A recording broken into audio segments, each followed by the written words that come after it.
Hey guys, my name is Eric and thank you for checking out another Hatchet Cast episode. And today I'm going to be talking about what I look for when it comes to an AR.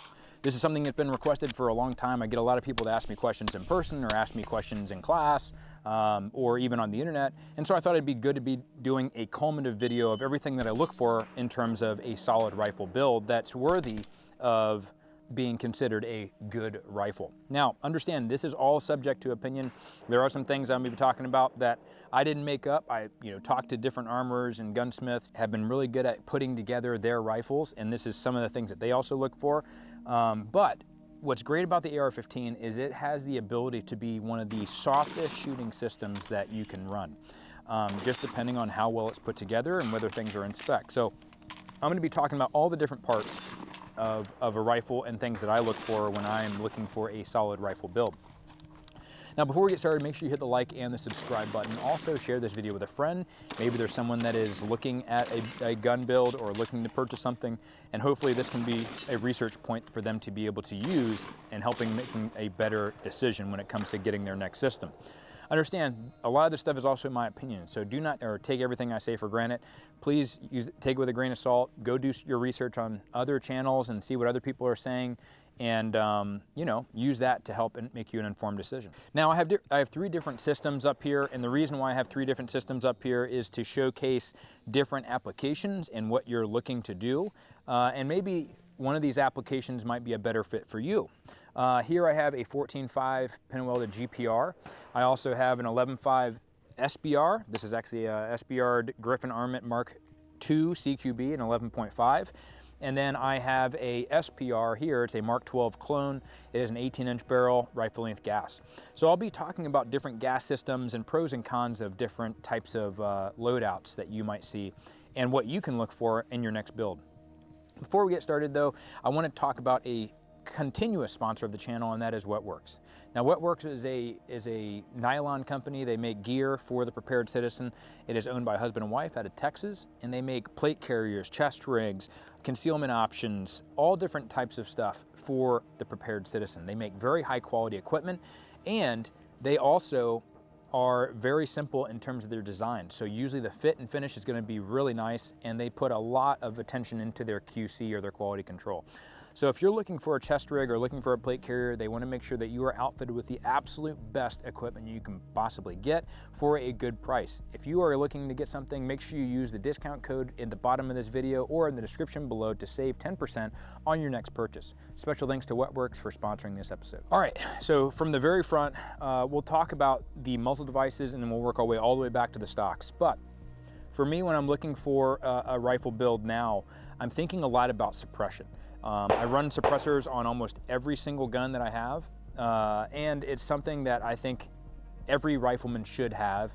Even if you don't decide to use it all the time, having a suppressor or having your build geared for suppression, I think is an important factor to think about. Now, you have two different types of suppressors. You have your low back pressure suppressors that are 3D printed most of the times that allow more gas to come out the front, so you have less gas coming at the face through your chamber. Or you have a standard style suppressor which has the original style baffles in that can. That's going to have a lot more gas that's going to be reciprocated back at the chamber. So if you're left-handed or you have a very gassy gun because it's got a huge gas port, which we'll talk about, then you're going to get a lot more gas back at the chamber. You're going to have a higher bolt speed, which is then going to cause more wear and tear on your rifle. Now, low back pressure suppressors have come such a long way where, through 3D printing technology and better designs, they're able to get a lot more of that gas to be able to go out the front, and it's not going to increase your bolt speed drastically. In fact, if you have a gun that typically is going to run unsuppressed, the bolt speed is going to be close to being unsuppressed if you have a really good low back pressure can. With suppressors in general, you do need to be thinking about flash suppression and muzzle control. So if you have certain types of suppressors for like bolt guns or long distance, they might be geared more towards keeping that reticle on target and having your recoil impulse be a lot lower. So it's going to help with that recoil mitigation.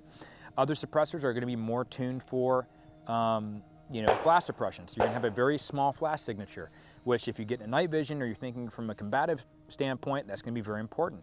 One of the best suppressors for flash suppression is going to be the Surefire RC2. It is a little bit heavier though, and it has a lot more gas that comes back at the chamber. So it's just one of those things where when you're looking for suppressors or building a gun to be suppressed, it's something to think about. What type of suppressor are you going to use? Now, on a lot of the more tactical builds or practical builds, you know, I like to think about what type of flash hider I'll be using. Now, there are hybrid type of muzzle devices out there like the Surefire Warcomp that has a muzzle brake quality along with a flash hider. It's kind of decent at both, but if you're trying to think from a fighting standpoint, having a good flash hider is going to be absolutely key. Now, depending on what type of barrel length you're running and or how overgassed your gun is, I've seen, you know, the typical A2 birdcage flash hider, which is what you get standard on most of your rifles if you buy them from the factory. I've seen guns that actually will overpower that, where it doesn't do much to hide that flash. In fact, you'll still see a huge fireball that comes out the front of the muzzle. So you need to make sure that your flash hider is going to be working appropriately with the gun that you have. Otherwise, it might not do it justice, and you're still going to have a huge flame that comes out the end. So something to think about whenever you're looking for flash hiders. The other thing to also consider for flash hiders, if you're running a 3-prong, is having the prongs not be the same length. You know, the Surefire 3-prong and the 4-prong, they are notorious for being what we call tuning forks. When you shoot it, there's like a ping, almost like a tuning fork sound, which isn't ideal because it might hide the flash, but now you've got a tuning fork that's making noise after you fire the shot. So now you're seeing 3-prong flash hiders that have different prong lengths, so that way it eliminates that tuning fork quality, which is kind of annoying. For my builds here, like the 11.5 and the 14.5, I do have an A2 style flash hider. So it's a QD, or has the dual lock mounting system for a suppressor, but it also has an A2 flash hider. So thinking from a training standpoint, if I wanted to run blanks because I'm doing force on force in a scenario with my team or my community, now I have the ability to run a A2 flash hider blank firing adapter, which you can buy for like 20 or 30 bucks on Amazon, which you can get for a really good rate. And now I can run that device. So it is good from a training perspective having A2 style flash hiders, and Griffin Armament makes them. There are a lot of other companies that make these A2 style birdcage flash hiders that also have a QD option for their suppressors. And honestly, the A2 birdcage it's a classic one, and it's kind of hard to beat. It does a really good job at flash mitigation. Now, working back from your muzzle device, one of the heart and souls of a gun is going to be the barrel. Now, in all of my stuff, besides this Griffin Armament rifle, I run Roscoe manufacturing barrels. One of the reasons why is because of price point.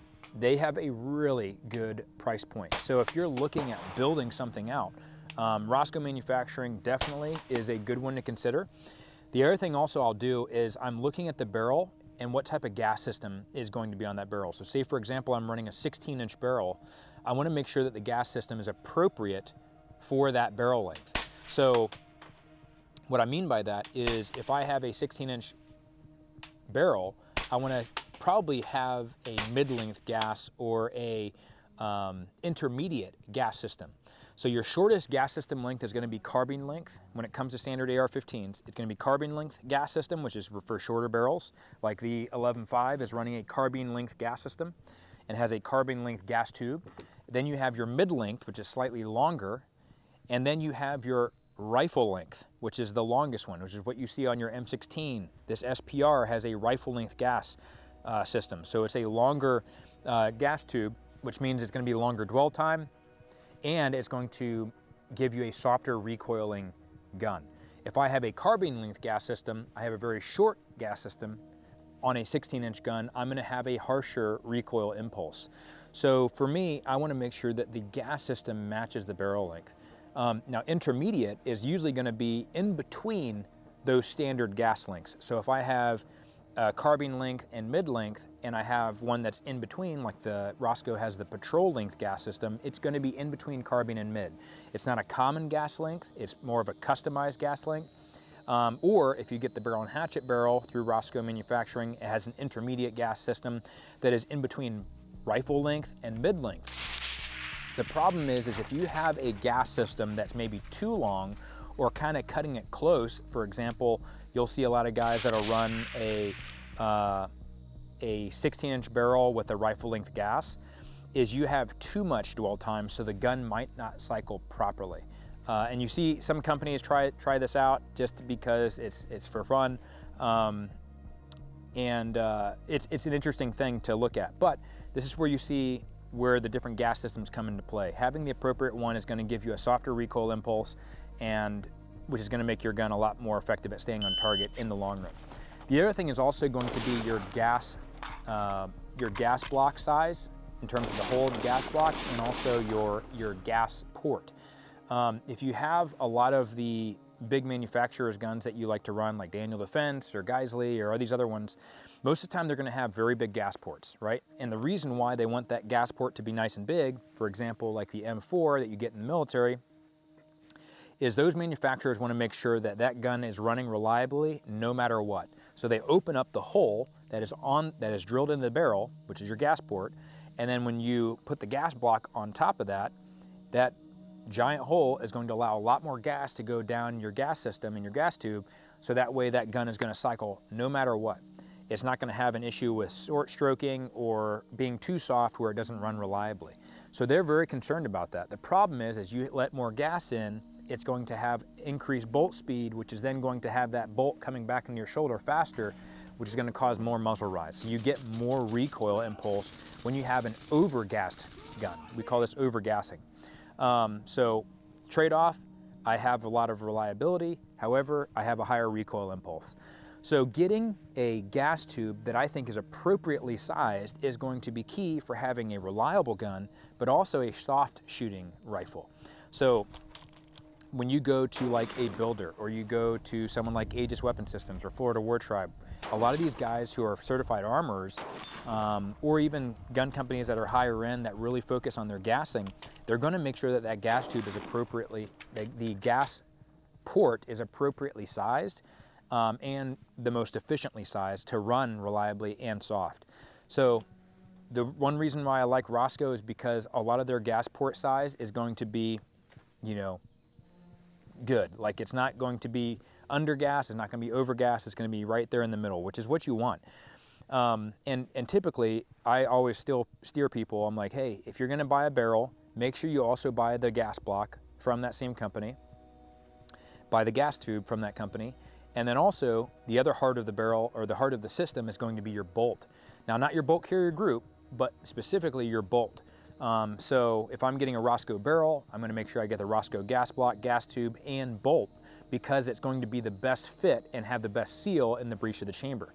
So I'm not going to have a lot of excess gas coming around that bolt. So say, for example, I buy a Daniel Defense barrel, but I buy a Palmetto State bolt.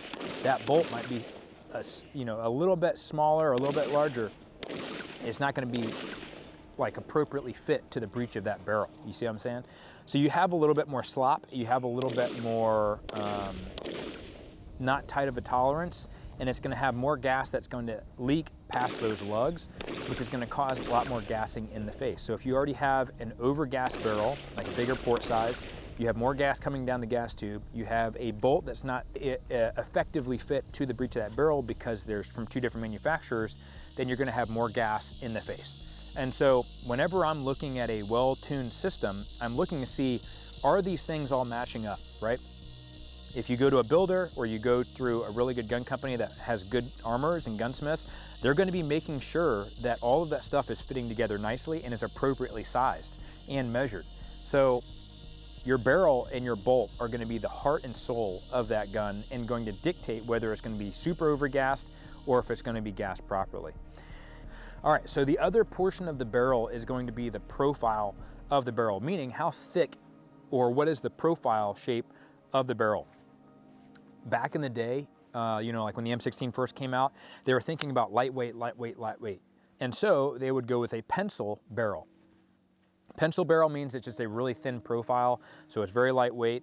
But the problem with that is it heats up very, very quickly. So, if I'm shooting distance and that barrel is heating up, it's going to shift my point of impact significantly as I continue to heat that barrel up. So if I want more consistency, I don't want to have a pencil-sized barrel. We don't really see too many pencil barrels anymore, at least on the preparedness side. Typically we see a lot more government profiles or heavy profile barrels that are coming out now because people are striving to have that consistency and accuracy at distance. And the thicker that barrel is, the longer it's going to take for that barrel to heat up, the more consistency is going to be over a longer string of fire. The government profile, people are also kind of going a little bit away from that as well. What a lot of people, you know, I didn't understand this until, you know, I had a gunsmith that was talking to me about it. The government profile is specifically fit to run like an M203 grenade launcher. Like, it has a very specific profile because of attachments that would go onto the M4. So you don't have to have a government profile to be the profile of the barrel that you want to get the performance that you're looking for. Having a barrel that has a profile that makes sense is what you should be looking at. So for me, a lot of the popular profile barrels that we see out there are going to be our H-bar barrel. Like, this is the Husky barrel. This is also a Husky barrel from Roscoe, which is a thicker profile. Or you're going to see a tapered profile. So, you know, there's a lot of good companies that make tapered profile barrels where it starts off thick at the base, so you have that thicker profile, but it thins out towards the muzzle device. So that way you can kind of get a little bit more weight saving. And so those are also very popular profile barrels that we'll see. One of the things to consider, though, if you're looking at a tapered profile barrel, and something that I ran into, is sometimes with certain manufacturers, you're going to see a stringing effect. As you shoot, your barrel's going to heat up. You'll start seeing a stringing pattern on your paper whenever you're grouping it. And, you know, I was like, okay, well, maybe it's just me as a shooter. And then I had multiple shooters that ran the same exact barrel, and also ran my gun, and other shooters that had the exact profile barrel in their gun, and they also experienced the same thing. So it's just something to consider. It's not necessarily a flaw. It's just an attribute with certain companies' tapered profile barrels. Now, one of the things I can say about the Roscoe tapered profile barrels is we did not run into that issue, and specifically when I was testing the Barrel Hatchet 16-inch intermediate gas length tapered profile barrel, I think they call it their K9 series.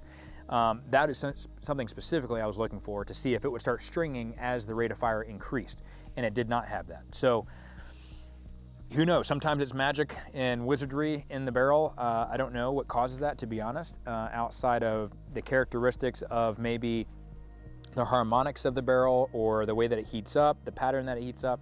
Not really sure, but it's just something to think about. Now, whenever you're looking at wear and tear on the barrel, if you're going to have two spots where the barrel is going to wear out, you're going to have it usually wear out if you're running suppressed all the time. You're going to have it wear at the muzzle device and also at the breech. So it's going to be wearing out from end to end. If you are running it typically no suppressor, then it'll usually wear out at the breech, and also your grooves will kind of wear out evenly through the entire length of the barrel. Now, I'm not super into the science of the barrel life and all that type of stuff, but, you know, talking to some armorers, they say these are the attributes that you'll typically see whenever you run either suppressed or unsuppressed. Now, barrel life typically, depending on if you get a cold hammer forged or a standard stainless steel barrel, is going to differ. You know, typically I've seen barrel life last anywhere from 10 to 15,000 rounds with stainless steel, and on cold hammer forge, it's been north of 20, you know, 20 to 30,000. There are some anomalies out there. For example, this is the Griffin Armament 11.5 CQB Mark II. This barrel is actually a thicker profile barrel. It's a heavier profile barrel. And this one is pushing, it's over 40,000 rounds. So one of the things that I think is going to give out is the throat of the barrel is probably going to start wearing out before the grooves do. So as far as, like, you know, wearing the barrel out, the other thing that you'll probably see is that gas port will start to erode. And so what you'll notice is that the gun, which used to be really well gassed, is now starting to become harsher and harsher in terms of the recoil mitigation, or you're going to have that group start to open up. So if you think that you're getting higher on the round count on your barrel life, every barrel's different. Just look at it, pay attention to it. You know, if you're going to a training event, just group the gun every once in a while, especially as you get closer to that higher round count, and see, hey, how's the barrel doing? Or do I need to start thinking about getting another one? Barrels now are at such a good price point, depending on who you go with, that it's good to just have a couple of them on hand. So that way you got spares.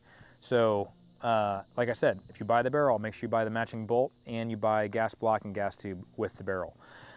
Now, kind of moving on to the handguard. The handguard, it's kind of a give and take thing. If you want to have a lightweight handguard, you're going to have a lot more flex in that handguard. It's also going to have a lot more issues with heat as you have a higher string of fire. Because that handguard is very thin, it's going to heat the barrel up, and it's going to heat up the handguard. So just something to keep in mind. What are you looking to achieve? Are you trying to achieve a lightweight gun, high performance in terms of your speed and stuff like that? Are you trying to go with something that's more robust because you're running like a laser aiming module? You're running something that has to be on the rail and it needs to stay zeroed. So this is going to dictate what type of handguard you get. For me, I'm a sucker for quad rails because of just, I love the aesthetics of it. I'm old school in that way, but I also like how thick they are. I like to have options. So whenever I mount something to 1913, I know it's going to be on there rock solid. It's going to be very reliable. Now, there are different handguards that have different sized barrel nuts.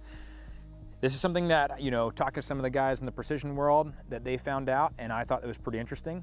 But if you, depending on your handguard, if you have different barrel nut sizes, if you zero your rifle with a bipod on the front of your handguard, and then let's just say you switch over to shooting off of a bag without a bipod, you are going to experience a point of impact shift. Depending on how thick your barrel nut is, will dictate how drastic that shift is at 100 yards or whatever distance you decide to group it at. But it's something interesting to consider. So if you have, you know, a monolithic rail that goes into the handguard, you're going to experience almost little to no shift because that barrel nut is not moving at all, depending on if you're running it on a bipod or on a bag. So because of that phenomena, we're seeing companies like Ridgeline Defense that came up with their SPR. It's a monolithic handguard into the receiver, and it's got a very, very thick barrel nut. So you don't have that issue. You barely have a POI shift, if at all, with that system. Another system that I've seen have very minimal POI shift is actually the Mark 12 Mod 0 Gen 1 that has not just the carbon fiber Mark 12 rail, but also has specifically the monolithic top rail piece that kind of keeps that handguard from shifting. It's super, super stiff. And so I've also noticed that there's little to no POI shift on that system specifically. But if I'm running any of these types of systems, it's something to consider, especially if you're getting into the distance game and you're really concerned about precision. On this one, I have the Centurion Arms quad rail, really, really nice. This is actually built by Aegis Weapon Systems, and it's just a robust handguard. I don't ever lose zero really on my laser. Everything stays nice and zeroed. On this one, I'm running the Knights Armament Mark 12 rail, and it's a classic rail. Very robust. With the rail specifically, I also am looking for QD points to make sure that they're built in. A lot of your more modern rails today are going to have QD points built into the rail. Some of your older ones are not going to have that quality. Now, if you're going to be running a M-LOK or a Keymod rail system, Keymod's kind of a dated rail system. We don't see them very often. A lot of companies have steered away from it. But the great thing is that there's a lot of accessories now for M-LOK, which M-LOK is actually licensed. It was designed by Magpul, and they licensed it out so companies can use it.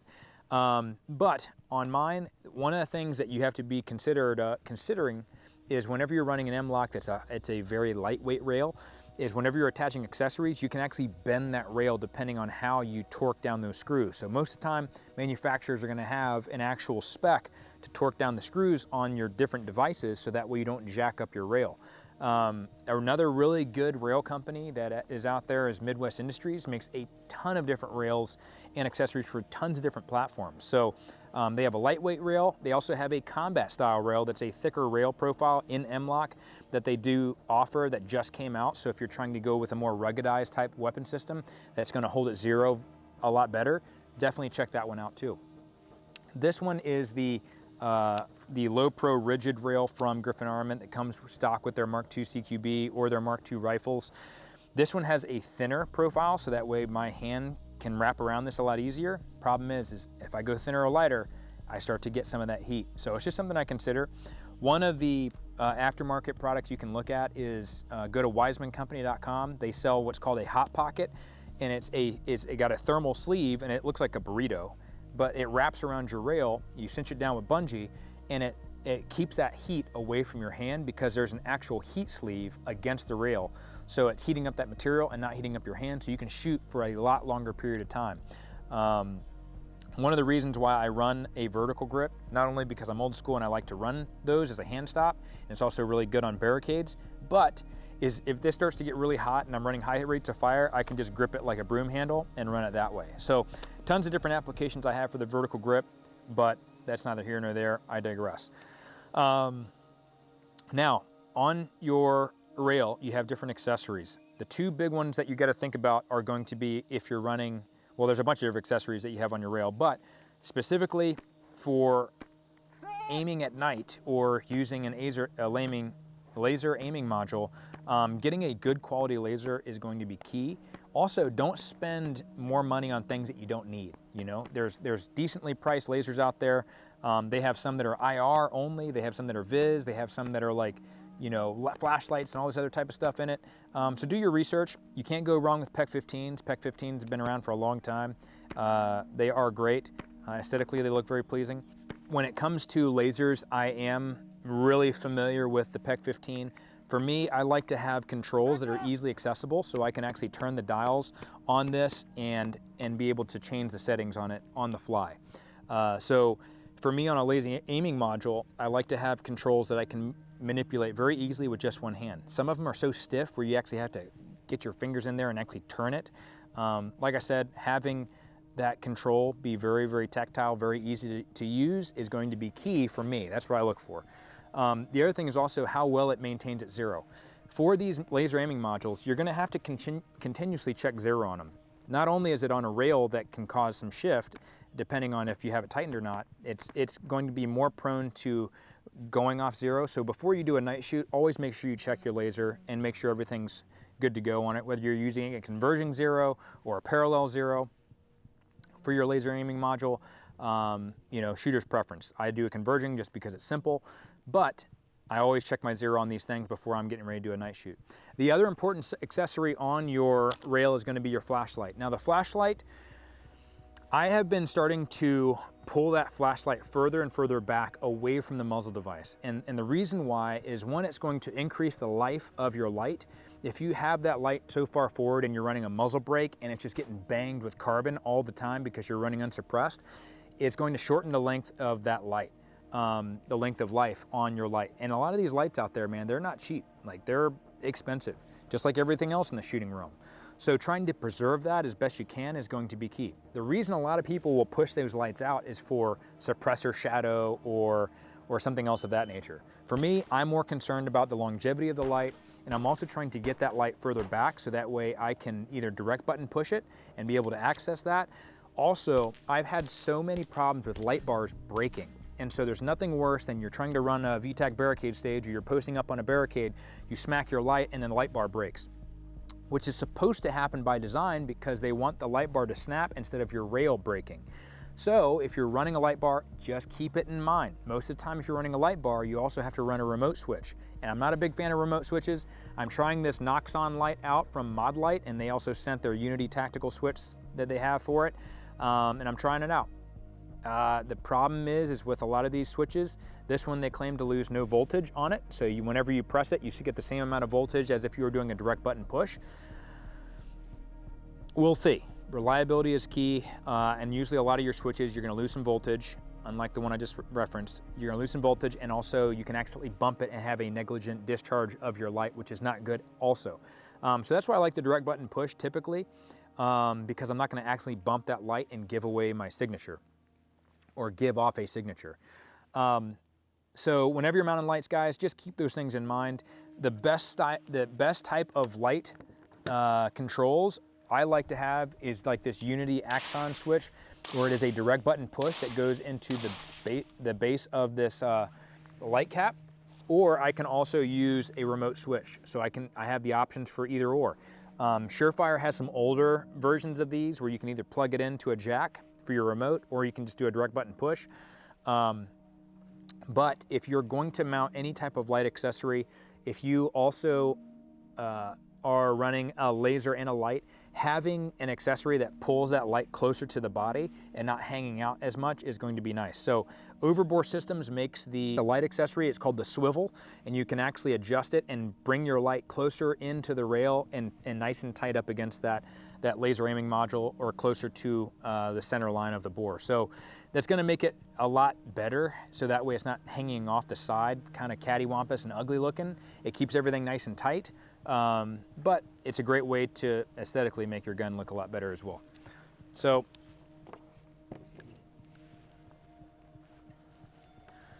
flashlights, big deal. In all realities, I hate flashlights because I've had such bad luck with them. You know, running the mod light right now through testing, running the Surefire as well. But I've always had terrible luck with lights. Typically they'll short out, or they'll flicker, or they'll turn on when you don't want them to, or they won't turn on when you want them to. And so lights can be frustrating. But there are some good companies out there that are really pushing stuff. I think the top three that come to my mind are Mod Light, Surefire, and Streamlight.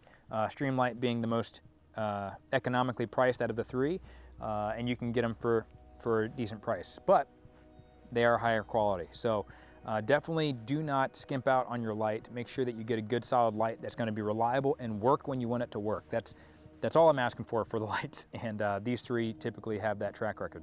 Now, a lot of people have backup iron sights that they are like, yeah, you got to have it just in case things fail. For me, backup iron sights are not as important. I trust my optics and my equipment enough to be able to work when I need them to work. If they break, I guess I would be up a creek, but right now, like even on my 11.5, I've got this Dot optic. It's a holographic optic I'm trying out. It's from Dot. You know, backup iron sights I think do have a place. However, I would put more money into a good optic than I would in spending $200 on backup iron sights. There's plenty of backup iron sights out there that are relatively well priced. Some of my favorite ones are the Knights Armament backup iron sights. Obviously they're very expensive. The Griffin Armament backup iron sights are really good, and also you can't go wrong with Magpul sights. Like, they're cheap, they're reliable, they're accurate, they don't shift on their zero, and so if you have the space for backup irons and it's in your budget, definitely look at that. Otherwise, I would put more money into a good quality Dot or a good quality optic that you know is going to be reliable and not going to break on you. But if you got iron sights on there, make sure that you zero them. Don't just have them on there as furniture just to make it look pretty. So, you know, my iron sights on my 14.5 are zeroed in case this Leopold Mark V decides to crap the bed, which I highly doubt. Then I've got some backup iron sights to be able to save the day. Now, on the Handguard, a lot of people also ask me, hey, how come you're running the vertical foregrip? I've talked about it in a couple other videos why I like the vertical foregrip, but whatever hand stop you run, whether it's a vertical foregrip or a hand stop or a nub or whatever, make sure that it's in the correct position. And this is something I talk about in class all the time. If you have to move something, move it. So to get whatever you need for your natural point of aim, don't just have it on the Handguard as an accessory. If you do, and it's on there as an accessory and you're not really using it, take it off. Like, don't even spend the money on it. You don't need to have a hand stop to be able to run your rifle. I know a lot of guys that are really good shooters that don't even run a hand stop. They just run it with a completely slick rail. And so, you know, that's something to consider. Figure out what works best for you. You know, what gets you into that most natural point of aim consistently. And when you run a hand stop or a vertical grip or whatever, make sure it's in the correct position where your support hand naturally goes there every single time and you don't even have to think about it. So on my vertical foregrips, I have them in the correct place exactly where I like them. It's also really good for your patrols. If you're walking patrol and you got to hold your rifle, it's a very easy way to hold the rifle where it's a lot more comfortable for your hands. And for guys who deployed or, you know, gone on training missions and stuff like that on the mill side, you know exactly what I'm talking about. Having a good vertical grip is money. But use what you're going to know you're going to use. Don't just get something because it looks cool. And with that even being said, please do not feel like you should clone my rifles. My rifles, people who are in special ops rifles that you see on the internet, cops rifles or in SWAT, everybody has their rifle set up differently. So set up your rifle based off of what works for you. Don't just clone somebody else's setup. Do something that works for you. You're going to get the best results from that. All right, for your upper receiver, to be honest, as long as it's in spec, that's all I really care about. You know, upper receivers are a dime a dozen. I wouldn't spend too much time thinking about what to get on it. As long as it's in spec, you should be good to go. For your lower receiver, however, I like to have fully ambidextrous controls. Now, luckily, every single lower that I have here is fully ambidextrous from the factory, but you can also make a standard lower receiver fully ambidextrous if you're running, you know, if you're just picking up different accessories that are on the market. So for my favorite ambidextrous mag release on a standard lower receiver, I like the Troy Industries mag release. It's in a perfect spot. There are some lower receivers that are fully ambidextrous from the factory that I do not like because it's either too easy to hit the mag release, and so I accidentally drop the mag release whenever I'm running around because I'm a southpaw shooter, or it's in a really awkward position.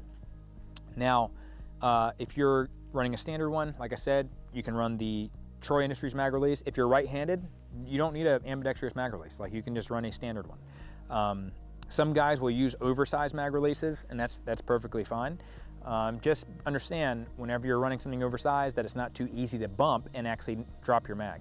I typically will see this when guys are running their rifles on patrol and they're walking around and that mag release gets bumped against their kit and all of a sudden their mag drops. So just keep that in mind whenever you're running, whether it's a standard mag release or an oversized one. Now, for your bolt catch, I like to run a bad lever on a standard lower receiver. The bad lever is from Magpul. Now they make them in aluminum, but allows me to lock my bolt open to the rear and also drop the bolt for speed reloads as a southpaw shooter. For right-handed shooters, you can lock your bolt to the rear. These ambidextrous mag releases that are built into the lower receivers, the Griffin Armament and the LMT have a bolt lock open feature and a release. However, the CMT lower receiver only has a bolt release. It does not have a bolt lock open feature, which means when I lock the bolt open to the rear, I have to do it the traditional method using the standard bolt lock on the left side of the receiver, and then I can release the bolt if it's locked back on the right side of the receiver with this control. For the Griffin Armament Mark II series and the LMT and some other lower receivers that are out there that are fully ambidextrous, you can actually lock the bolt to the rear and release it with their ambidextrous lever. So keep that in mind if you're going to be running a fully ambi lower. Make sure you have one, or at least know whether yours has bolt lock open and close features or if it's just bolt release feature. If you're going to be running a standard lower receiver, a HRF magwell is money. They're relatively inexpensive and allows you to be able to get those faster reloads. For a lot of lower receivers out there that are full ambi, that are more up to date, they're actually gonna flare their magwells, so it makes it easier to be able to get in that reload. So in my opinion, it's 2025. I think companies that are coming out with lower receivers that are standard, they should be flaring their magwells, but that's neither here nor there. I digress. Getting a lot of these more modernized lower receivers, you should have a flared magwell. You should. If you're paying a lot of money for an AR from the factory, it better have some of those features. If it's just a standard AR that has none of those features, none of the ambidextrous controls, and that's, you know, advertised because it has a cool Cerakote, you're getting ripped off. I'm telling you right now, I've seen those companies out there. They're wanting to pay astronomical money for these things, and they're completely standard rifles that just have a cool Cerakote design, and you're getting ripped off, and it sucks to see. But there's a lot of great companies out there that make fully ambi controls on your standard lower receiver, so that way you can kind of save that money and still have the ambidextrous features. With your safety levers, for me, I like to run them ambidextrous because, like I said, I'm left-handed. You know, some really good ones out there. Troy Industries makes good ones. Griffin Armament makes really good ambis. Magpul also make good ambi safety selectors. So having them where they're easy to manipulate is going to be key. That's really the biggest thing. I don't get really too wrapped around the axle about my safety selector. I don't really even care about the aesthetics. I'm mostly caring about how easy is it to flip that sucker on and off when I need to. Your safety manipulation should be like blinking. Like, you shouldn't think about it, you should just be doing it. And if you need to, train it so much where it's like breathing, right? Like, you don't even realize you're doing it, you're still activating that safety when you need to activate it and deactivating it at the last minute to make the shot. So whatever allows you to get that type of performance is what I would choose. As far as your triggers are concerned, you know, there's a lot of different triggers out there. One, you don't have to upgrade your trigger. Standard mil-spec triggers are perfectly fine. The biggest thing is I'm looking for reliability when it comes to triggers. The three that stand out to me, actually I would say the two, it used to be three, now it's two, is the Geissele stage. The Geissele triggers are great, and I like to have a second stage, I'll talk about that in here a second, or two-stage trigger, and then the Centurion Arms SSE sniper trigger. For me, I don't like to have single-stage triggers anymore. I used to shoot flat-face triggers that were single-stage because it goes really fast. That is true. But now, as I shoot more distance and stuff like that, I like to have a little bit of prep. So a two-stage trigger is what I typically will run because it means I have a little bit of slack before I come to the wall of the trigger. With these triggers, you don't want to go super hairline light, right? Or hairpin light. You want to have a little bit of poundage so that way it's deliberate, it's not an accident. But with triggers, I've noticed a lot of reliability issues depending on what type of trigger you get. So the type of triggers that I do not run anymore that I used to run all the time was the drop-in trigger assembly. So it looks like it's like a complete trigger assembly. It looks like it's got a bucket holding everything together and you just drop the whole thing in. You put in your screws and your pins and it's good to go.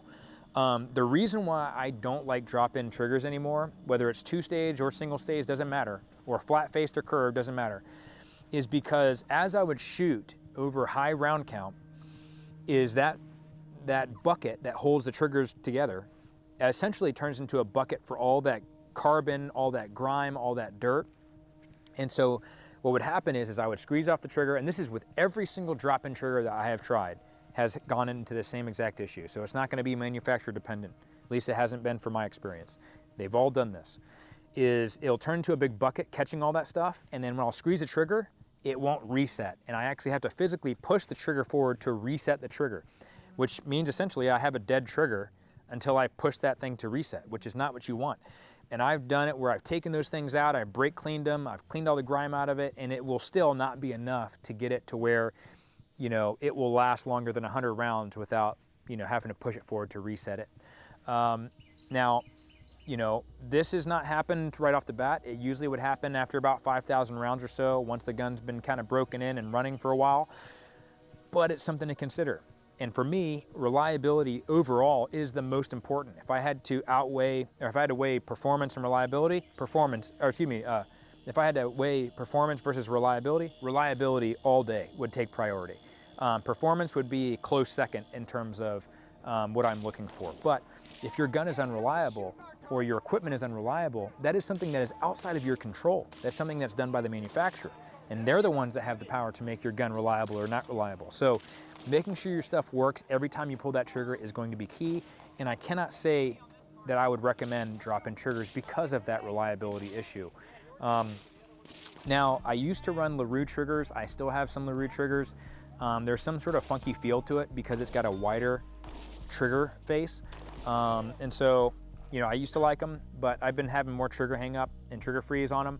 So it's probably just me. I don't think it's an issue with the trigger. The trigger runs, you know, flawlessly, no hiccups, no reliability issues, but something to consider. And, you know, depending on what your budget is, maybe you're only able to afford, you know, a mil-spec trigger for now. And if you want to upgrade that down the road, you can. The Centurion Arms triggers are actually relatively well priced. And so definitely look at those. People call them the poor man's Geissele. Triggers are expensive, man, but I think they also make up a huge part of the gun. Now, for the internals, like I already talked about the bolt, your charging handle is going to be something that I started to put a lot more emphasis on, specifically because I'm a southpaw shooter, I'm left-handed. Not only do I want to have a soft recoiling gun, but I also want some of that gas to be redirected away from my face. So if I'm laying my face on the stock and I have a standard, you know, charging handle and it has a really gassy barrel, then all that gas is going right into my face, which is not, it's not nice, it's not ideal. So having a gas busting charging handle, so like the Griffin Armament Snatch, actually redirects gas away from your face. Geissele has a gas busting charging handle as well, where it kind of blocks some of that gas from coming out the top of the receiver towards your face. It's just good for your health, man. Every little bit helps. It makes it a lot more pleasurable. You're not breathing all that carbon in. And so I try to do everything to try to mitigate as much gas coming at me as I possibly can. And even if it, you know, costs $100 for the charging handle to help prevent some of that, then it's good money for me. The other thing I look for is ambidextrous qualities. I want to be able to grab that charging handle, especially as a southpaw shooter, where I can rack that thing without having to remove my hand from the firing grip. I can lock my bolt to the rear with one hand and not have to remove my firing hand grip. That's going to be huge when it comes to your charging handle. So, you know, there's a lot of great ones out there. The top three that come to mind, Geisley, Radian, and Griffin Armament, make some high quality charging handles that definitely are worth looking into. Now, talking about the buffer system. The buffer system is, there's two different types. You got carbine and rifle length. Buffers are a good way to kind of put a Band-Aid on an over-gassed gun. So one way you can do it is you can either put on a suppressor optimized bolt. So like it's a bolt that has some settings on it that you can adjust how much gas is coming in and all that type of stuff. Another way that people will put a Band-Aid on over-gassed guns is they'll try to put an adjustable gas block on their barrel, which is essentially a screw that allows a little less or a little more gas depending on what you set it at. The problem with those is if you don't continuously maintain it, either they carbon lock and freeze up into the position that you have it on if you don't ever maintain it, or it becomes a point of failure. So I've actually seen where guys will have an adjustable gas block, they'll be shooting in class, and all of a sudden, boom, you see something fly out the front, and it was their Allen key had come loose and just shot out, and now their gun is completely toasted for the class, and they have to get another upper or borrow a gun. So it's a point of failure if you're not paying attention to it. But it's a way to kind of put a Band-Aid on an overgassed gun. The buffer is also another way to put a Band-Aid on an overgassed gun. So you have different buffer weights. You have your carbine weight, you have your rifle length buffer or your rifle buffer size, and then you have H1, H2, H3.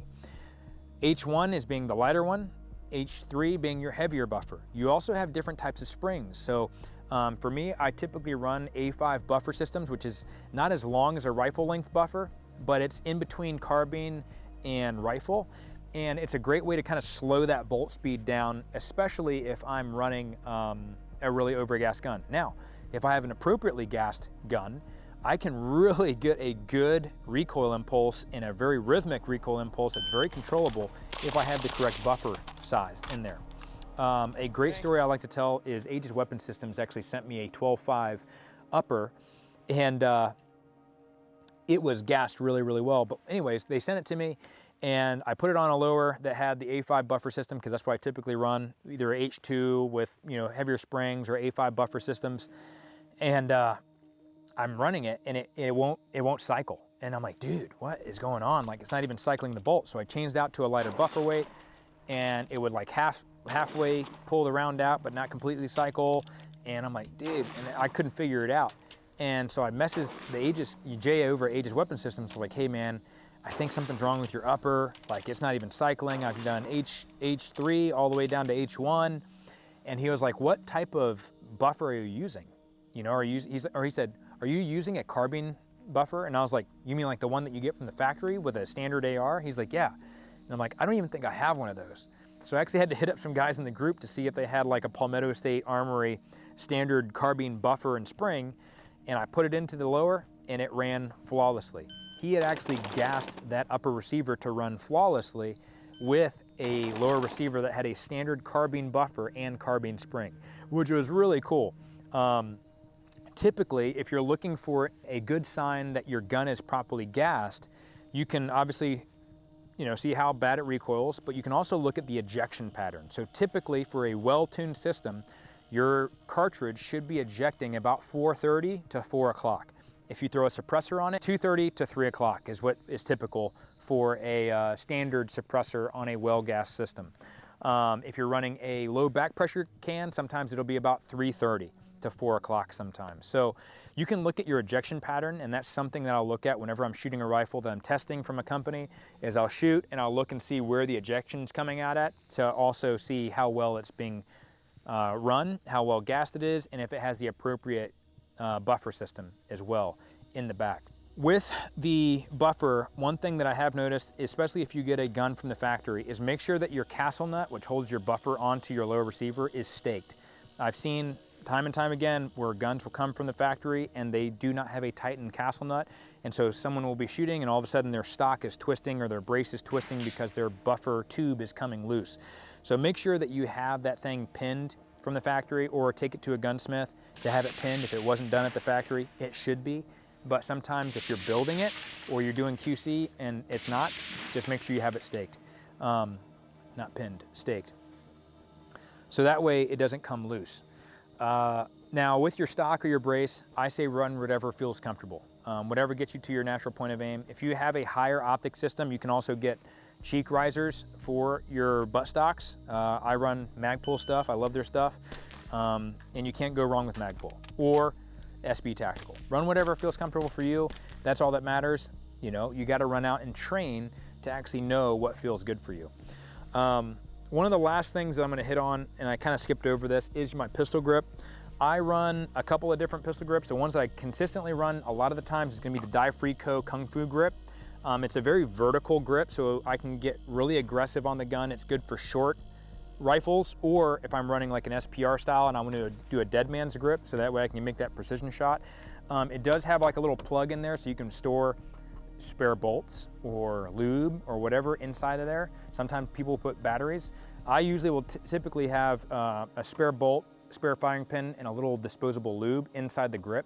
But for the Die Free Co. Kung Fu grip, like I said, very aggressive. I've never met anybody that's like, I kind of like them. It's either you hate it or you love it. So try it out, see if you like them. Another good one to look at is obviously your standard Magpul grips are great. They also have that compartment. And one that I'm trying out on the 14.5 is Ground Systems Research. They have a grip that actually fills out in the hand pretty nicely. So definitely check out those. And it goes back to comfort level. What do you like? What feels good to you? Everybody's different. So guys, this is what I look for when it comes to rifles. I'm looking for, first of all, reliability, and then next I'm looking for performance. And so whenever you're building out that next gun or you get something from the factory, definitely check up on these things to make sure that things are put together well and that your money is going a long way. You're actually getting good quality equipment for what you're paying for it. You know, one of the things I like telling people is check out those builders. There's a lot of builders out there that are well skilled and are certified armorers that are putting together upper receivers, and they're doing it really well, and they're measuring everything and making sure everything fits really well and it runs very efficiently and it's reliable and has good performance. So definitely check out some of these builders out there. A couple that come to mind: Florida War Tribe, Aegis Weapon Systems, and Munitions Works. Now Munitions Works, I've never tried any of their stuff, but I've heard good things, so maybe go check them out.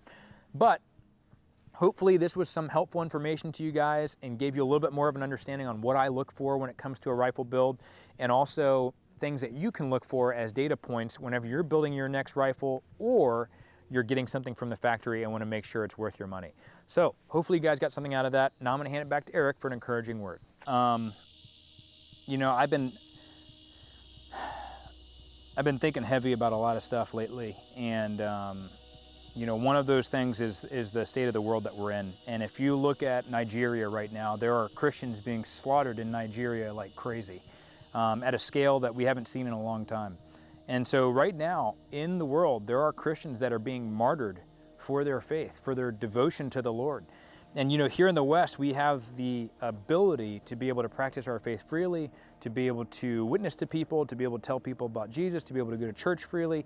But in other places around the world, that doesn't exist. And they have to fight to be able to have that relationship with the Lord. And you know what's crazy is that, like, those types of people that are literally in a place where they're being martyred for their belief in God, they usually have the strongest faith, and they are the most devout believers, because for them it's life and death.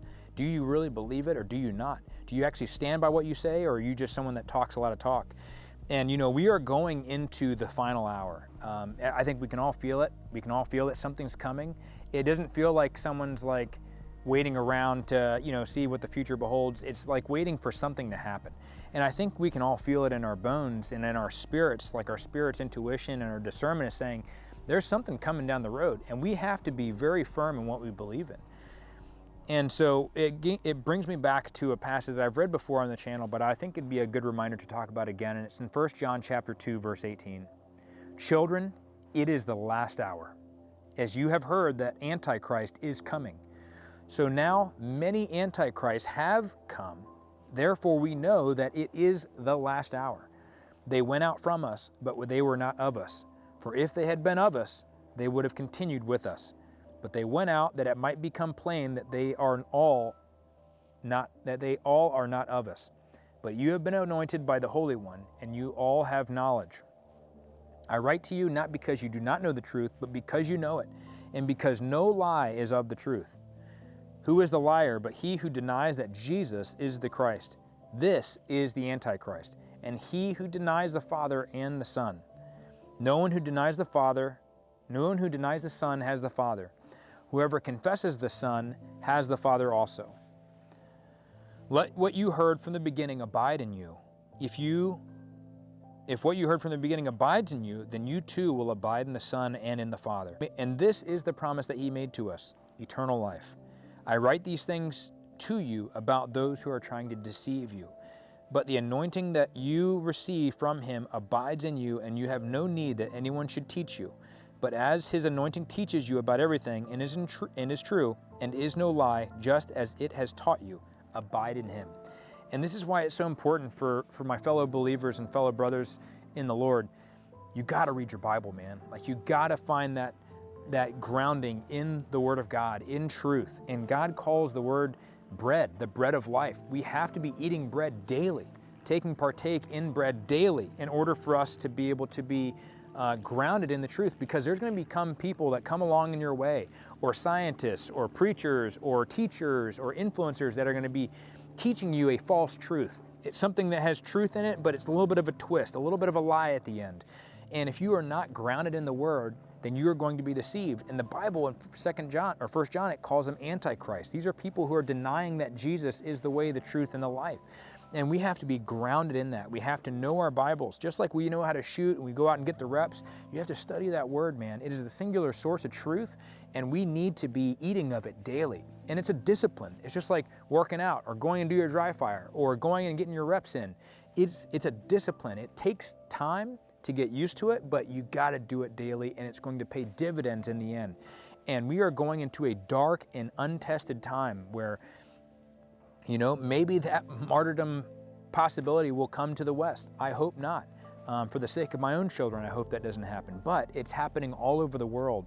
And so not only should we be praying for our brothers and sisters who are overseas that are being martyred for their faith, but we should also be praying for people here at home to continuously seek the Lord, and also for the Lord to use us as light to be exposing the lies that Satan is putting onto the world and binding people in slavery to him and to the world.